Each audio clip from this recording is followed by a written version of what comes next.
Check out this card shuffler.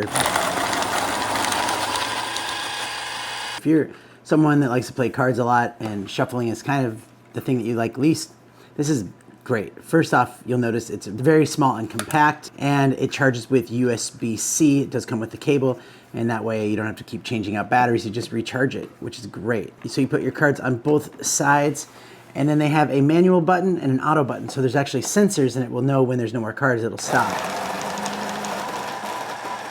So there you go. Next thing that you'll notice is that it's actually really quiet compared to a lot of the other ones out there.